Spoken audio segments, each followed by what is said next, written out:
नमस्कार मित्रों, desire point channel के इस नए वीडियो लेक्चर में मैं हूं अमित दुबे और आज के इस वीडियो लेक्चर में हम क्लास 12th के इंग्लिश पोएट्री के 5th चैप्टर जिसका नाम है आ लैमेंट, जिसके लेखक पी.बी. शैली हैं। जैसा कि नाम है आ लैमेंट, लैमेंट शब्द का मतलब होता है दुख प्रकट करना, शोक प्रकट करना। ठीक है, तो पी.बी. शैली यहाँ पर जो एक कविता है, इस कविता के बारे में आपको बता दूं कि अपने जीवन की युवा अवस्था में ही पी.बी. शैली अर्थात कवि को यह आभास हो जाता है कि उन्हें लंबी आयु नहीं मिलेगी, यानी उनकी आयु लंबी नहीं है। युवा अवस्था के सुख चैन उन्हें छोड़ चुके हैं और इस कविता के शब्दों में कवि ने एक अनूठा संगीत सजा रखा है, यानी एक अच्छा सा संदेश आपके लिए दिया गया है। तो मैंने आपको फिर से बताया कि लैमेंट का मतलब होता है ग्रेट सैरो, महान दुख, शोक प्रकट करना, जैसा आप कहना चाहें कह सकते हैं। ठीक है, तो चलिए अपनी पोएम पर चलते हैं। ध्यान से समझिएगा, बहुत ज़्यादा आसान है। कहते हैं ओ वर्ल्ड, वर्ल्ड मतलब संसार, ओ लाइफ, लाइफ मतलब जीवन, ओ टाइम, टाइम मतलब समय, तो ओ मतलब हे, तो हे संसार, हे जीवन, हे समय। ऑन हुज, जिसके लास्ट स्टेप्स, अंतिम सीढ़ियों पर, स्टेप मतलब सीढ़ी, लास्ट मतलब अंतिम, स्टेप्स मतलब सीढ़ियों पर, आई क्लाइंब, क्लाइंब मतलब चढ़ना, तो जिसकी अंतिम सीढ़ियों पर मैं चढ़ा हुआ हूँ। हे संसार, हे समय, हे संसार, हे जीवन, हे समय, जिसकी अंतिम सीढ़ियों पर आई क्लाइंब, मैं चढ़ा हुआ हूँ। ट्रेम्बलिंग, ट्रेम्बलिंग मतलब होता है कांपना। एट दैट, वहाँ पर मैं कांप रहा हूँ। वेयर, जहाँ आई हैड स्टूड, मैं खड़ा था। बिफोर, पहले। आई हैड स्टूड, स्टूड मतलब खड़ा होना, बिफोर मतलब पहले, तो जहाँ पर मैं पहले खड़ा था, ट्रेम्बलिंग एट दैट, वहाँ पर मैं कांप रहा हूँ। जहाँ मैं पहले खड़ा था वहाँ पर मैं कांप रहा हूँ। ठीक है, ट्रेम्बलिंग एट दैट, वहाँ पर कांप रहा हूँ। Where I had stood before, जहाँ पर मैं पहले खड़ा था। वेन, कब, विल रिटर्न, लौटेगा, द ग्लोरी, वैभव, ऑफ योर प्राइम, योर मतलब तुम्हारी, प्राइम मतलब युवा अवस्था का, यानी तुम्हारी जवानी का वैभव। वेन विल रिटर्न, कब लौटेगा, तुम्हारी युवा अवस्था का वैभव कब लौटेगा। ये पूछ रहे हैं, प्रश्न है कि when will return the glory of your prime, कि तुम्हारी युवा अवस्था का वैभव कब लौटेगा। नो मोर, कभी नहीं। ओह, नेवर मोर, ओह कभी नहीं, या फिर आप ओह को अरे भी कह सकते हैं। फिर से रिवीजन करेंगे, आसान शब्दों में समझिएगा कि ओ वर्ल्ड, हे संसार, ओ लाइफ, हे जीवन, ओ टाइम, हे समय।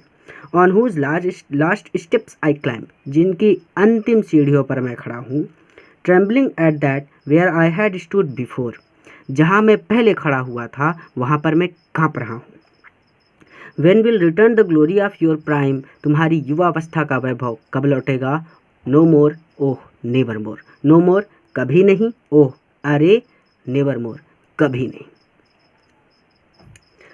Out of the day, out of the day and night, day मतलब दिन एंड नाइट, नाइट मतलब रात, तो दिन और रात में से, आउट ऑफ द डे यानी दिन और रात में से, अ जॉय, जॉय मतलब होता है खुशी, आनंद, तो खुशी हैज़ टेकन फ्लाइट, फ्लाइट मतलब उड़ कर के चला जाना, फ्लाइट होती है ना, जहाज आप जिसे कहते हैं, एरोप्लेन, तो out of the day and night, दिन और रात में से, a joy has taken flight, खुशी उड़कर जा चुकी है, यानी ना तो दिन में खुशी है और ना ही रात में प्रसन्नता है, क्योंकि जीवन अब छोटा रह गया है, ये आभास इन्हें हो चुका है। तो कहते हैं कि दिन और रात में से खुशी उड़कर जा चुकी है। फिर से आराम से, क्योंकि इसका रिवीजन मैं नहीं कराऊंगा, आगे चलूँगा। तो out of the day and night, दिन और रात में से, अ जॉय खुशी, हैज़ टेकन फ्लाइट उड़कर जा चुकी है, दिन और रात में से खुशी उड़कर जा चुकी है। ठीक है, बार बार रिवीजन इसलिए करा रहे हैं क्योंकि आपको प्रॉब्लम नहीं होनी चाहिए दोबारा। फ्रेश स्प्रिंग, पहले सबका मतलब समझिए। स्प्रिंग का मतलब होता है ऋतु, समर का मतलब होता है ग्रीष्म ऋतु यानी गर्मी जब पड़ती है। एंड विंटर हॉर, विंटर का मतलब होता है जाड़े की ऋतु और होर का मतलब होता है सफ़ेद बर्फ वाली। ठीक है, तो चलिए अब देखते हैं। फ्रेश स्प्रिंग, फ्रेश मतलब ताज़ी यानी नई स्प्रिंग, नई बसंत ऋतु। एंड समर और ग्रीष्म ऋतु। एंड विंटर हॉर और बर्फीली शीत ऋतु। ठीक है, बर्फीली शीत ऋतु, क्योंकि जब होर मतलब बर्फ़ गिरती है ना, जब बर्फ़ आती है, सर्दी आती है, तो सर्दियों में बर्फ़बारी होती है, तो वही मतलब है यहाँ पे, यानी बर्फ़ का आसमान से गिरना। तो वही चीज़ कहते हैं कि फ्रेश स्प्रिंग, नई वसंत ऋतु। एंड समर और ग्रीष्म ऋतु। एंड विंटर हॉर और बर्फीली शीत ऋतु।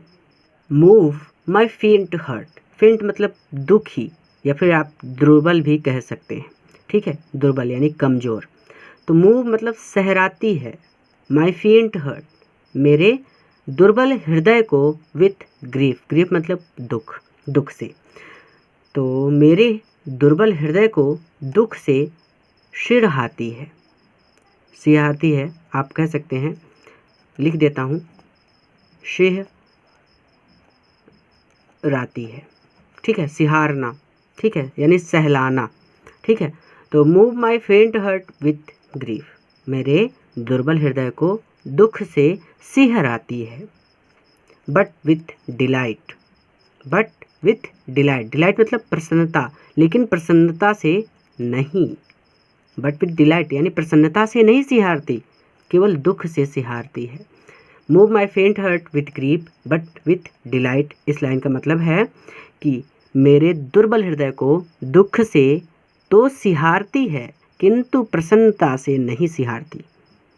ठीक है, तो move my faint heart with grief, फिर से बार बार रिवीजन करवा रहे हैं कि move my faint heart with grief, फेंट हर्ट यानी दुर्बल हृदय को, विथ ग्रीफ दुख से, मूव सिहराती है, बट विथ डिलाइट लेकिन प्रसन्नता से नहीं सिहराती।